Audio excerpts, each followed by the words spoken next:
তারা এক বাক্যে বলো, ও ইব্রাহিম, তুমি কি জানো না আমাদের মূর্তি কথা বলতে পারে না? আমাদের মূর্তি কথা বলতে পারে না, নড়াচড়া করতে পারে না, তুমি কি জানো না?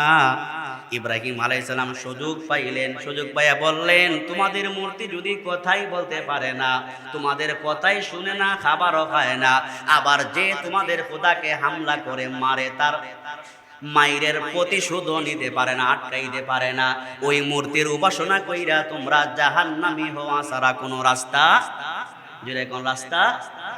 সবাই বুঝতে পারলো ইব্রাহিম এই কাম ঘটাইছে, সবাই বুঝতে পারলো ইব্রাহিম এই কাম ঘটাইছে। তখন কি করা যায়? সবাই মিলে মিশে, তখন সময়ের যে কি ছিল, নমরুদ ছিল, নমরুদ নামে যে বাদশা ছিল, ওই নমরুদের কাছে যায় বলে, ও মিস্টার নমরুদ, বলে কি হয়েছে? তোরা তো বোঝা যায় খুব পেরেশানি, বোঝা যায় কি হয়েছে, ঘটনা কি, কাহিনী কি? বলে কাহিনী হইল, আপনার রাজত্ব ধ্বংস করার জন্য আজর ঠাকুরের ঘরে আল্লাহ পয়গাম্বর পাঠাইয়া দিছে, আপনার ক্ষমতা শেষ। বলে কি কষ্টরা? বলে হ্যাঁ, বাস্তবেই সব মূর্তিগুলা ইব্রাহিম ভেঙে দিয়েছে। ইব্রাহিমকে কিভাবে শায়েস্তা করা যায় পরামর্শ করেন। নমরুদ সাথে সাথে পার্লামেন্টে বসলো, সবাইকে নিয়ে তাড়াতাড়ি দ্রুত গতিতে সিদ্ধান্ত দিল যে ইব্রাহিম আমাদের মূর্তিগুলাকে ভেঙ্গে চূর্ণ বিচূর্ণ করে দিল। ওই ইব্রাহিমের শাস্তি একটা হতে পারে, ওই শাস্তিটা হইল ইব্রাহিমকে আগুন দিয়া জ্বালায়া শেষ করে দেওয়া লাগবে। কি করা লাগবে?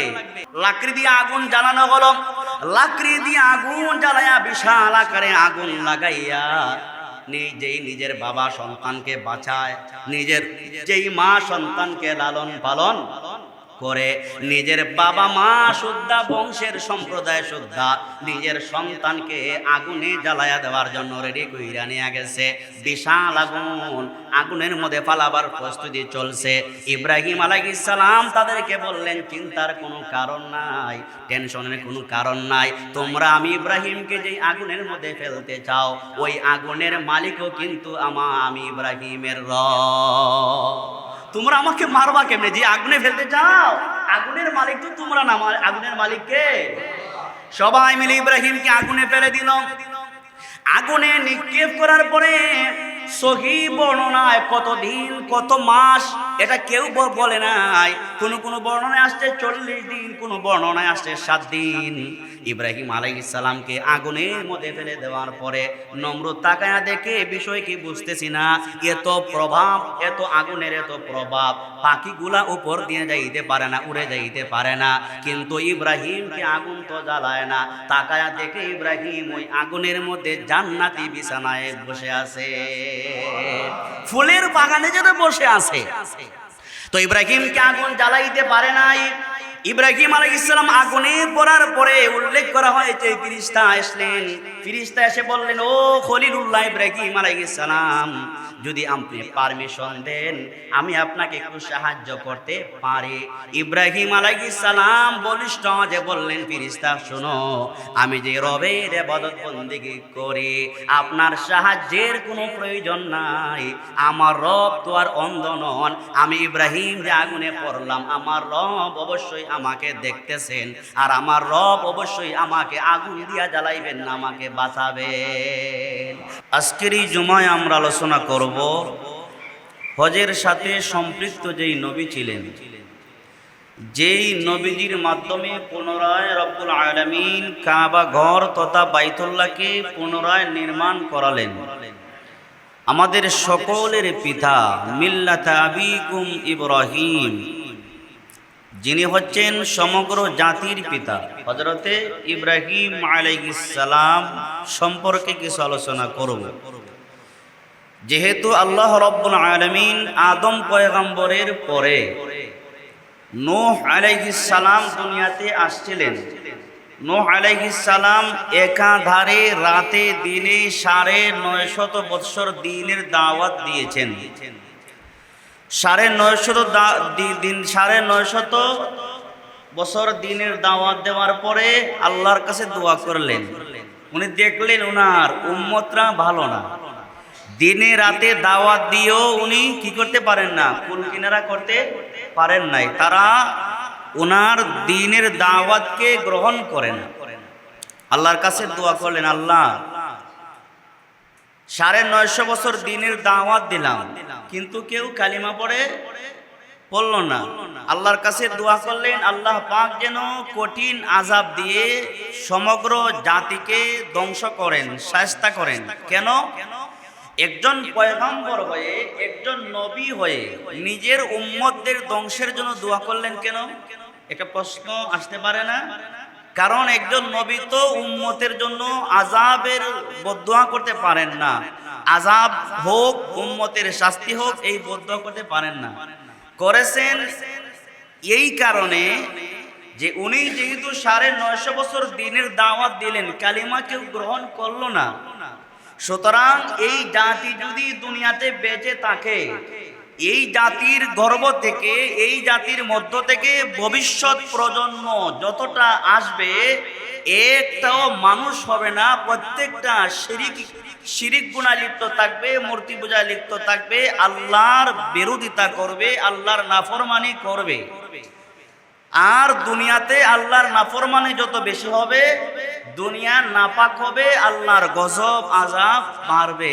এই কারণে আল্লাহর কাছে উনি বদদোয়া করলেন, আল্লাহ তাআলা আযাব দিলেন, সমগ্র জাতি ধ্বংস হয়ে গেল, অল্প কিছু মানুষ তারা। তো নূহ আলাইহিস সালামের পরে হযরত ইব্রাহিম আলাইহিস সালামকে আল্লাহ তাআলা পুনরায় ঘর বানাইবার দায়িত্ব দিলেন। তো যাকে ঘর বানাবার দায়িত্ব দিলেন, ওনার সম্পর্কে আমাদের কিছু জানা দরকার। যিনি আমাদের পিতা, নিজের সন্তানরা যদি নিজের বাবা সম্পর্কে অভিজ্ঞতা না থাকে, বাবার ইজ্জত সম্মান কত বেশি, এইগুলা যদি আমাদের জানা না থাকে, তাহলে মাঝে মধ্যে কি হয়? অসুবিধা। মাঝে মধ্যে অসুবিধা হয় না? মাঝে মধ্যে অসুবিধা হয়। মুসলিম মিল্লাতের পিতা, জাতির পিতা যাকে বলা হয়, এই জ্ঞান না থাকার কারণে আমাদের দেশেও কিছু মানুষ এমন ছিল, ইব্রাহিম আলাইহিস সালাম বাদেও তারা আরেকজনকে জাতির পিতা বানিয়েছিল। একটা জাতি ছিল কি ছিল না? ছিল না? জেনে হোক না জেনে হোক, মূর্খের দলেরা তাদের নেতাকে জাতির পিতা বানিয়েছিল। জায়গায় জায়গায় এই নেতা সাহেবের মূর্তি স্থাপন করেছিল। মূর্তি বানিয়ে মানুষের ট্যাক্সের টাকা, গরিবের টাকা দিয়া নেতার ছবি আর ভাস্কর্য মুড়ে মুড়ে টাঙ্গায়া ছবি বানায়া ওই ব্যক্তিকে জাতির পিতা বানানো সম্ভব হয় না। আল্লাহ তাআলা বলেছেন, মিল্লাতা আবিকুম ইব্রাহিম, তোমাদের মুসলিম মিল্লাতের জাতির পিতা হলেন হযরতে ইব্রাহিম আলাইহিস সালাম। এই জন্য এই জ্ঞান, এই ধারণা আমাদের থাকা দরকার। আমাদের জাতির পিতাকে এত আসতে বললেন, এই প্রশ্নের জবাবটা তো উচ্চ আওয়াজে বলা দরকার ছিল। আমাদের জাতির পিতা ইব্রাহিম আলাইহিস সালাম। ওনার কয়েকটি পরিচয়ের মধ্যে উল্লেখযোগ্য একটি পরিচয় হলো, উনি হলেন আবুল আম্বিয়া, সমস্ত নবীগণের পিতা বলা হয়। আদম আলাইহিস সালামের পরে অল্প কয়েকজন নবী আসছেন, তারপরে ইব্রাহিম আলাইহিস সালাম দুনিয়াতে আসতেন। ইব্রাহিম আলাইহিস সালাম আসার পরে আমাদের নবী পর্যন্ত লক্ষ লক্ষ নবী রাসূলগণ আল্লাহ পাঠিয়েছেন। সবগুলা নবী রাসূলগণ হলেন বাবা ইব্রাহিম খলিলুল্লাহ আলাইহিস সালামের বংশধর। কার বংশধর? ইব্রাহিম আলাইহিস সালামের বংশধর। 2 নাম্বার ইব্রাহিম আলাইহিস সালামের পরিচয় হইল, উনি হলেন মুসলিম মিল্লাতের পিতা। মুসলিম মিল্লাতের কি পিতা? নবীগণের পিতা, মুসলিম মিল্লাতের পিতা। 3 নাম্বার পরিচয় হইল, উনি হলেন আল্লাহর ঘর বাইতুল্লাহর পুনর্নির্মাণকারী। সুবহানাল্লাহ। 4 নাম্বার ওনার পরিচয় হইল হযরত ইব্রাহিম আলাইহিস সালাম হজের মুয়াজ্জিন। সুবহানাল্লাহ। বাসায় যায় কই হজের কি? আমাদের এই যে 5 ওয়াক্ত নামাজের জন্য যেমন আজান দেওয়া হয়, মুয়াজ্জিনের সম্মান আছে না? মুয়াজ্জিনের ইজ্জত সম্মান আছে। আজান দিলে কলিজা ঠান্ডা হয়ে যায়, ঠিক না? তো হজের মুয়াজ্জিন ছিলেন হযরত ইব্রাহিম আলাইহিস সালাম। যত মানুষ কিয়ামত পর্যন্ত আসবে, মারা যাবে, যত মানুষ ইব্রাহিম আলাইহিস সালামের সেই আজানের ধ্বনি যতবার শুনেছে, ততবার সে বাইতুল্লাহ জিয়ারত করতে পারবে। যারা হজ করতে পেরেছে তাদের ভাগ্যটা কত ভালো। গত 3 জুমা বা আপনারা তো অবশ্যই জানেন, এই হইল আমাদের সকলের পিতা হযরত ইব্রাহিম আলাইহিস সালামের সংক্ষিপ্ত পরিচয় দিলাম।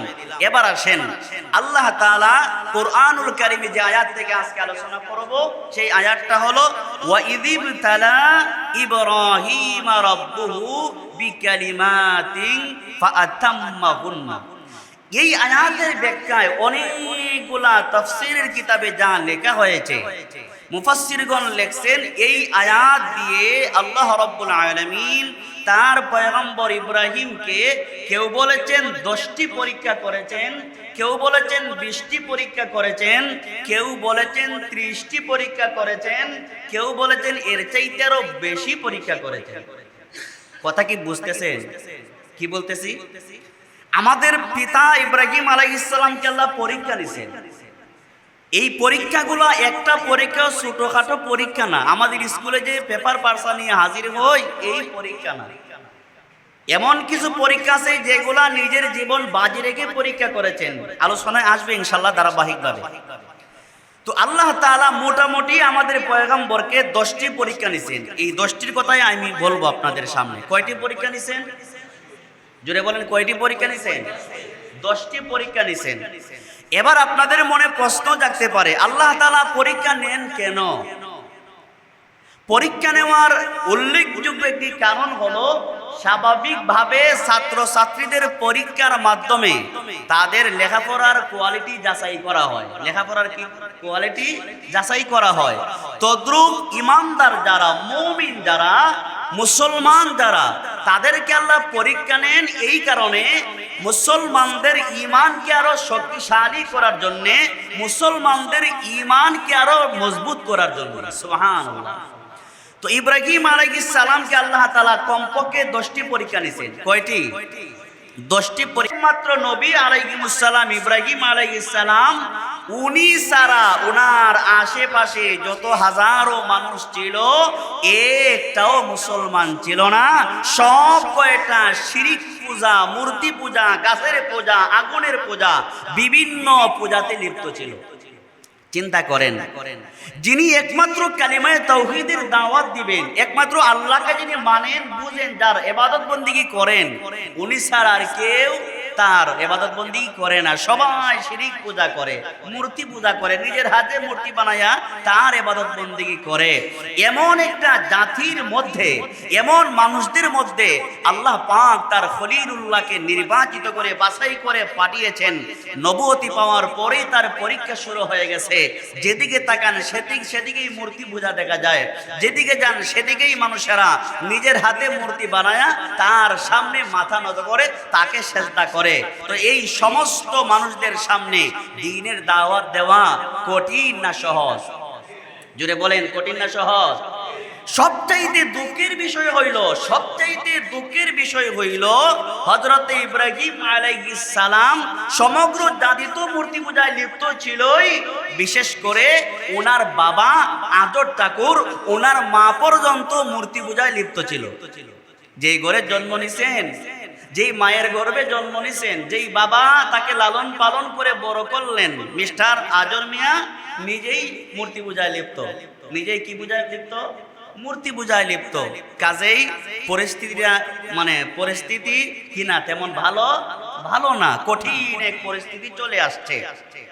আমাদের দেশে দেখছেন না, দ্বীনের দাওয়াত দিলে পরিস্থিতি যদি ভালো হয় তাহলে কোনো সমস্যা নয়। একটা সময় আমাদের দেশে ছিল, তাবলিগ জামাতে যারা যায় তাদের গাট্টি মাটি রাস্তায় ফেলে দিত। এখন তো অনেক সহজ হয়ে গেছে, ঠিক না? অনেক কি হয়ে গেছে? সহজ হয়ে গেছে। একটা সময় এমন ছিল। তো ইব্রাহিম আলাইহিস সালাম যখন দেখলেন নিজের বাবাই আজর ঠাকুর নিজেই কি করে মূর্তি পূজা করে, কঠিন এক মুসিবতে বললেন। আল্লাহ তাআলা বললেন, প্রথমেই তোমার ঘরে দ্বীনের দাওয়াত শুরু করো। প্রথমে তোমার ঘরে কি করো? দ্বীনের দাওয়াত শুরু করো। আমি ওয়াজ করি, আমার বিবি যদি নামাজ না পড়ে, একজন মানুষ জায়গা দেখলে বলবে, আরে হুজুরের ওয়াজ করে, হুজুরের বিবি তো নামাজ পড়ে না। বলবে কি বলবে না?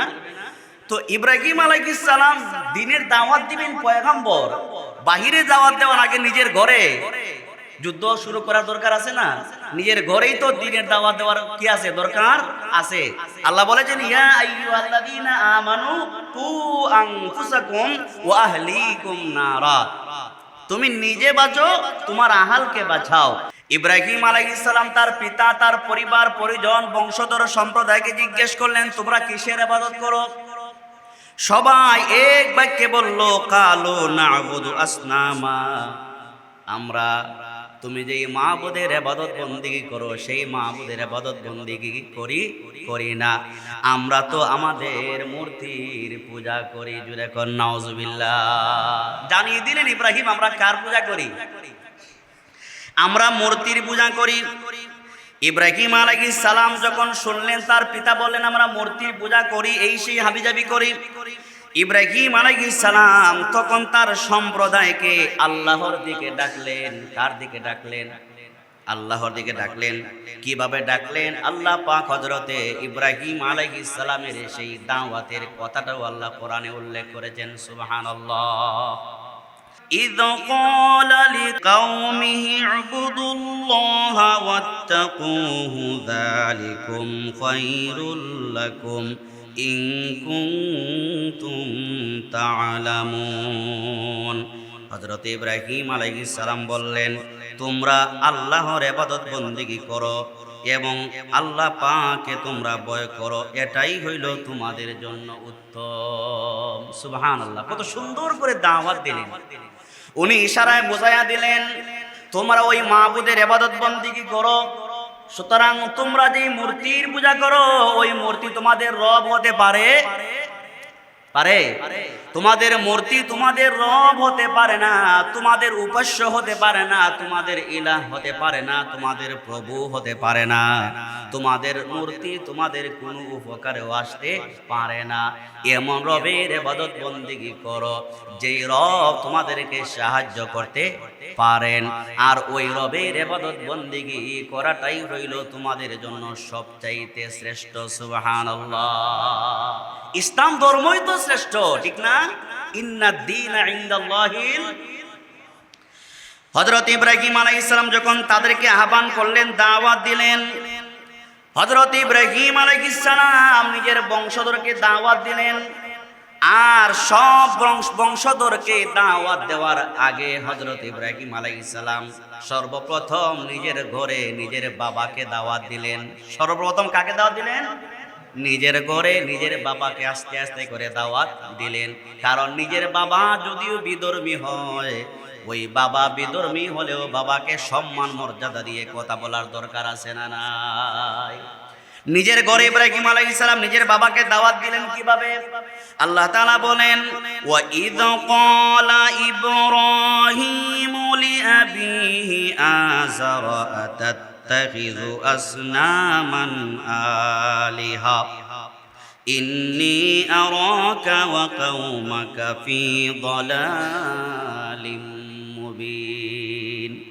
হযরত ইব্রাহিম আলাইহিস সালাম নিজের পিতা আজরকে বললেন আপনি কি মূর্তিদেরকে মাবুদ বানিয়ে নিয়েছেন? প্রশ্ন করলেন, বাবাকে প্রশ্ন করলেন আপনি কি মূর্তিদেরকে মাবুদ বানিয়ে নিয়েছেন?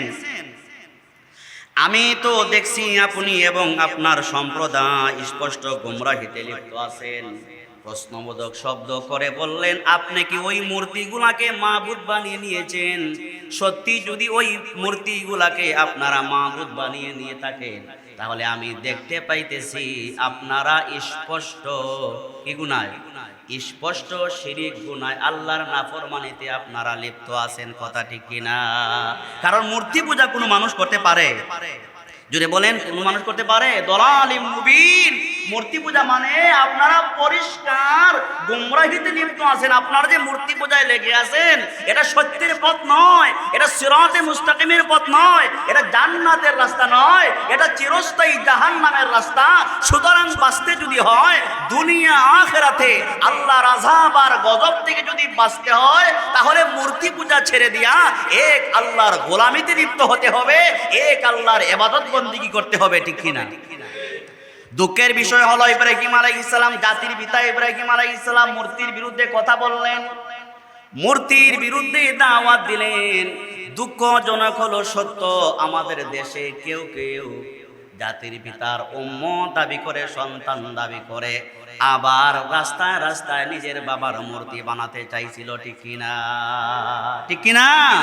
সবগুলোকে মানুষ মাটির সাথে ফিনিশ করে দিয়েছেন, ঠিক না? ঠিক না? তাহলে এই মূর্তি পূজা করা যায় না, মূর্তি বানানো যায়। ইব্রাহিম আলাইহিস সালাম নিজের বাবাকে দাওয়াত দিলেন। আর শুনেন, নিজের বাবা আজব ঠাকুরের হালত জানেন।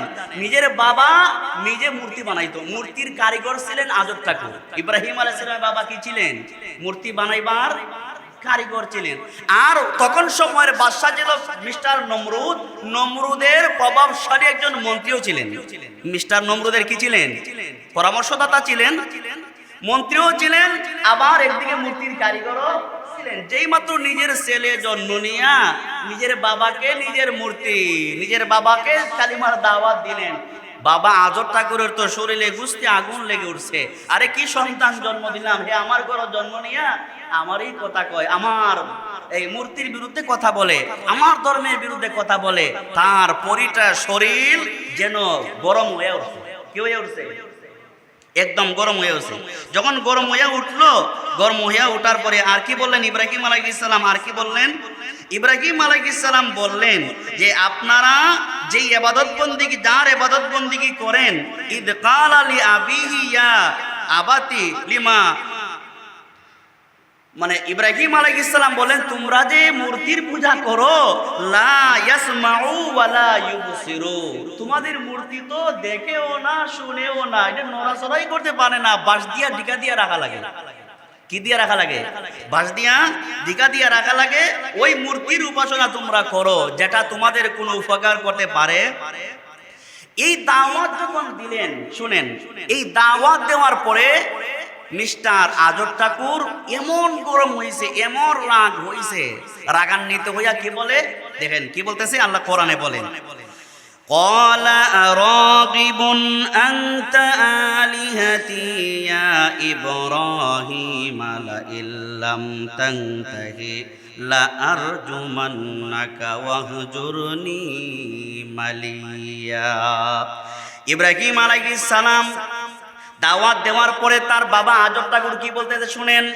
আজব ঠাকুর বলতেছে, ও ইব্রাহিম, যদি তুমি আমার দেব দেবীর বিরোধিতা করো, তুমি যদি আমার দেব দেবীদের বিরোধিতা বন্ধ না করো, বন্ধ যদি না করো, তাহলে তোমাকে আমি হত্যা করব।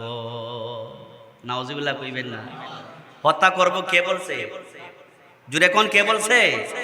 নিজের বাবা বলছে। আচ্ছা, নিজের বাবার চাইতে আপন কি কেউ আছে? আজব ঠাকুর বলল, যদি তুমি মূর্তি পূজার বিরোধিতা বন্ধ না করো, তাহলে তোমাকে হত্যা করা হবে। এই আয়াত থেকে পরিষ্কার বোঝা গেল মূর্তি পূজার বিরোধিতা করার কারণে সেই যুগেও হত্যার হুমকি আসছিল। এই যুগেও যদি কেউ মূর্তির বিরোধিতা করে, তাদেরকে সুকৌশলে জঙ্গি সাজায়া জেলখানায় ঢুকাইয়া শাস্তি দেয় কি দেয় না? শাস্তি দেয় কি দেয় না? শাস্তি দেয়। কেন? যারা আলেমদেরকে মূর্তির বিরুদ্ধে কথা বলার কারণে, ইসলামের পক্ষে কথা বলার কারণে বিভিন্ন কায়দায় ওই ঢুকাইয়া শাস্তি দেয়, পরিষ্কার 100% জেনে রাখতে পারেন তাদের শরীরে, রক্তে, মাংসে নমরুদ আর আজব ঠাকুরের রক্ত রয়েছে। কি রয়েছে? আজব ঠাকুরের। না হয় কেউ ইসলামের বিরোধিতা করতে পারে না, কারণ মূর্তি পূজার প্রকাশ্যে শিরিক গুনাহ।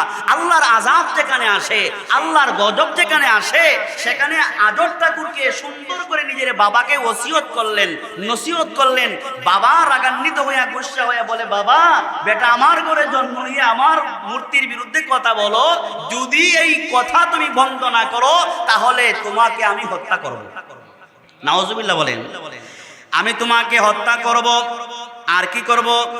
আর আমি তোমাকে চিরদিনের জন্য আমার নিকট হতে তোমাকে দূরে যেতে হবে। তোমাকে হত্যা করব, আর তুমি আমার ঘরে থাকতে পারবে না, আমার দেশেও থাকতে পারবে না, তোমাকে অন্যত্র চলে যেতে হবে। নাউজুবিল্লাহ।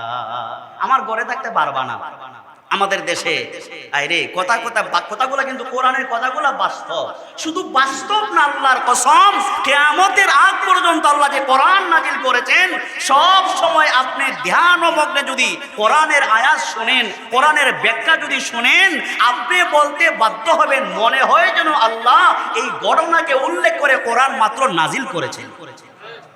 সেই সময়ে হত্যার হুমকি দেওয়া হলো, দেশ থেকে বিতাড়িত করার কথা বলা হলো। আমাদের দেশেও কিছু নেতা, এমন পাতি নেতা ছিল, ওরা বলতো সংসদে পার্লামেন্টে দাঁড়ায়া, ইসলামের কথা যারা বলো, তোমাদের জায়গা বাংলাদেশে না, তোমরা পাকিস্তান চলে যাও। তোমরা কোথায় চলে যাও?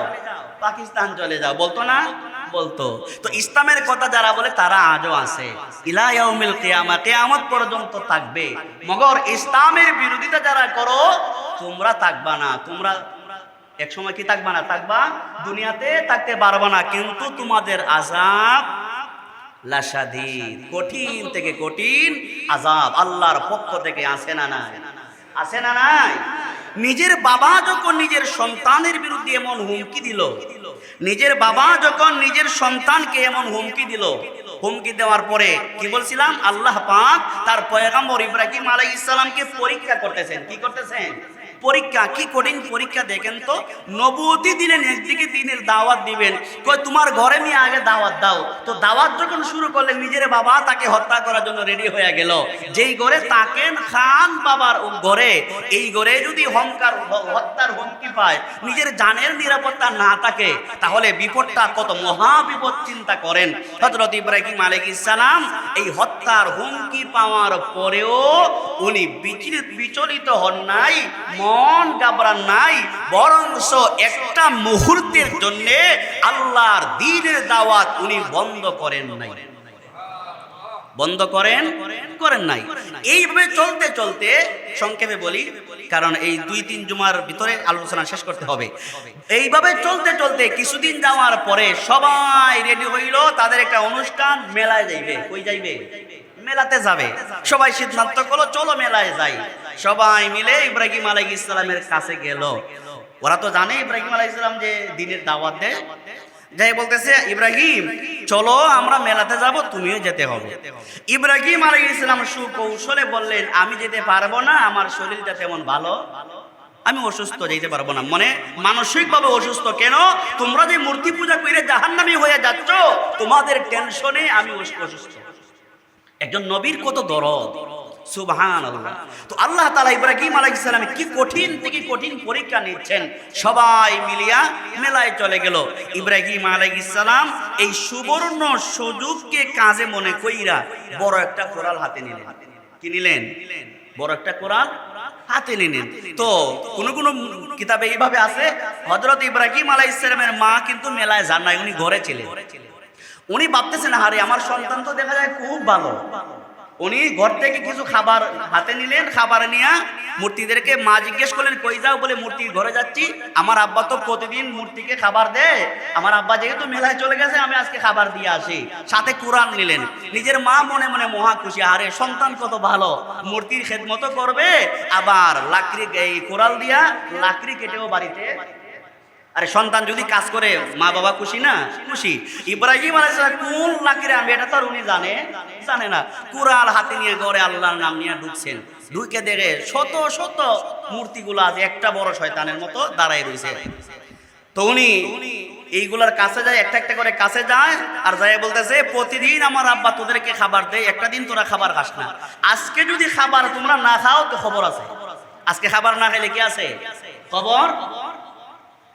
মূর্তির সামনে যায় বলে, প্রতিদিন আমার বাবা তোমাদের সামনে খাবার হাজির করে, আমি তাকা দেখলাম একটা দিন তোমরা খাবার খাও না, যে খাবার আমার বাবা তোমাদেরকে দেয় খাবার এইভাবে পড়ে থাকে, টাকা পয়সা খরচ হয়, কিন্তু খাবার তো তোমরা খাও না। বাবা আজকে নাই, বাবার সন্তান ইব্রাহিম আসছে, আমার ডান হাতে দেখছো নি তোমরা কি একটা অস্ত্র আছে, যদি খাইতে দেরি করো তোমাদেরকে একদম ফিনিশ করে দিব। ইব্রাহিম আলাইহিস সালাম বক্তব্য দিলেন। আচ্ছা বলুন তো, এই বক্তব্য কি মূর্তিগুলো শুনছে?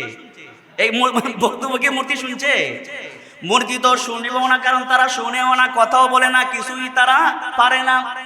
ইব্রাহিম আলাইহিস সালাম এই কথা বলার পরে, এই বক্তব্য দেওয়ার পরে হযরত ইব্রাহিম আলাইহিস সালাম যখন মূর্তির সামনে খাবার হাজির করলেন, মূর্তি তো খাওয়ার কথা, মূর্তি কি খাওয়ার কথা?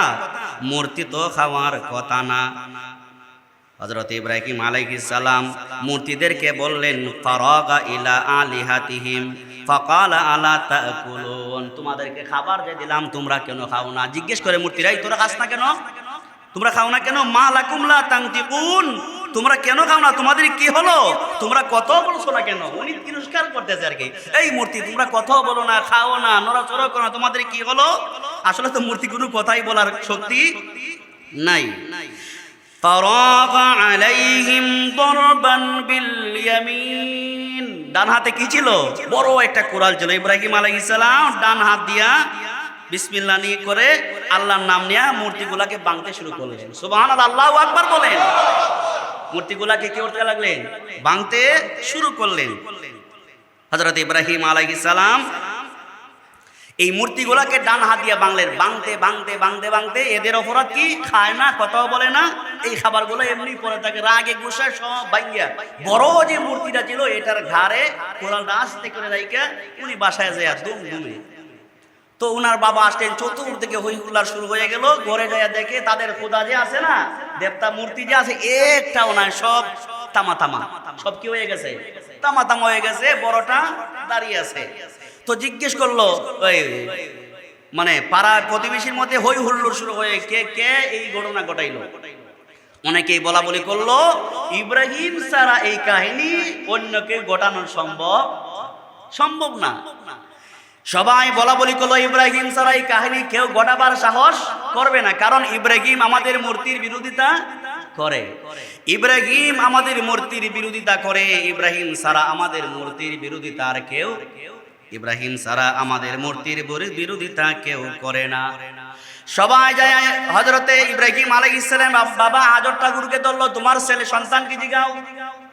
আজর ঠাকুর তার সন্তান ইব্রাহিমকে জিজ্ঞেস করলেন, বাবা এই মূর্তিগুলাকে কে ভাঙলো, তুমি কি জানো নি? ইব্রাহিম আলাইহিস সালাম মুস্কি হাসি দিয়ে বলল, আরে ব্যাপার তো বুঝলাম না, আপনারা যে খোদার ইবাদত বন্দেগী করেন, আপনাদের খোদাকে জিজ্ঞেস করলেন তাদেরকে কে মেরেছে, কে ভাঙছে আপনাদের খোদাদেরকে? আমাকে জিজ্ঞেস কেন করেন? তাদেরকে আপনারা জিজ্ঞেস করেন, কারণ আপনারা তো তাদের উপাসনা করেন। তাদের উপাসনা, তারা তো ওই মূর্তির উপাসনা করেন, আপনারা তাদেরকে জিজ্ঞেস করেন, মূর্তিকে জিজ্ঞেস করেন। তারা এক বাক্যে বলো, ও ইব্রাহিম তুমি কি জানো না আমাদের মূর্তি কথা বলতে পারে না? আমাদের মূর্তি কথা বলতে পারে না, নড়াচড়া করতে পারে না, তুমি কি জানো না? ইব্রাহিম আলাইহিস সালাম সুযোগ পাইলেন, সুযোগ পাইয়া বললেন, তোমাদের মূর্তি যদি কথাই বলতে পারে না, তোমাদের কথাই শুনে না, খাবারও খায় না, আবার যে তোমাদের খোদাকে হামলা করে মারে তার মায়ের প্রতিশোধও নিতে পারে না, আটকাইতে পারে না, ওই মূর্তির উপাসনা কইরা তোমরা জাহান্নামী হওয়া ছাড়া কোনো রাস্তা, যেটা কোন রাস্তা? সবাই বুঝতে পারলো ইব্রাহিম এই কাম ঘটাইছে। সবাই বুঝতে পারলো ইব্রাহিম এই কাম ঘটাইছে। তখন কি করা যায়? সবাই মিলে মিশে তখন সময়ের যে কি ছিল, নমরুদ ছিল, নমরুদ নামে যে বাদশা ছিল, ওই নমরুদের কাছে যায় বলে, ও মিস্টার নমরুদ, বলে কি হয়েছে? তোরা তো বোঝা যায় খুব পেরেশানি, বোঝা যায় কি হয়েছে, ঘটনা কি, কাহিনী কি? বলে কাহিনী হইল আপনার রাজত্ব ধ্বংস করার জন্য আজর ঠাকুরের ঘরে আল্লাহ পয়গাম্বর পাঠাইয়া দিছে, আপনার ক্ষমতা শেষ। বলে কি কষ্ট করা? বলে হ্যাঁ বাস্তবে সব মূর্তিগুলো ইব্রাহিম ভেঙে দিয়েছে। ইব্রাহিমকে কিভাবে শায়েস্তা করা যায় পরামর্শ করেন। নমরুদ সাথে সাথে পার্লামেন্টে বসলো, সবাইকে নিয়ে তাড়াতাড়ি দ্রুত গতিতে সিদ্ধান্ত দিল যে ইব্রাহিম আমাদের মূর্তিগুলাকে ভেঙ্গে চূর্ণ বিচূর্ণ করে দিল। ওই ইব্রাহিমের শাস্তি একটা হতে পারে, ওই শাস্তিটা হইল ইব্রাহিমকে আগুন দিয়া জ্বালায়া শেষ করে দেওয়া লাগবে। কি করা লাগবে? নমরুদ সে বাসা, তো সে নিজের খোদা দাবি করছে, সে ফয়সালা দিল ইব্রাহিম যেহেতু আমাদের সব মূর্তিগুলা ভেঙ্গে দিছে, কাজেই ইব্রাহিমকে একটা শাস্তি দেওয়া যায়, আগুন দিয়া তারে ধ্বংস করা যায়। আগুন দিয়া যদি পুড়ে ফেলে দেই, মেরে ফেলি, তাহলে আর আমাদের মূর্তির বিরোধিতা করতে। এই সিদ্ধান্ত হওয়ার পরে কথা আর কাজ হইতে দেরি, কাজ হইতে দেরি। আগুন লাকড়ি দিয়ে আগুন জ্বালানো হলো। লাকড়ি দিয়ে আগুন জ্বালায়া বিশাল আকারে আগুন লাগাইয়া নিজেই নিজের বাবা সন্তানকে বাঁচায়, নিজের যেই মা সন্তানকে লালন পালন করে, নিজের বাবা মা শুদ্ধা বংশের সম্প্রদায় শুদ্ধা নিজের সন্তানকে আগুনে জ্বালায়া দেওয়ার জন্য রেডি কইরা নিয়ে গেছে। বিশাল আগুন, আগুনের মধ্যে পালাবার প্রস্তুতি চলছে।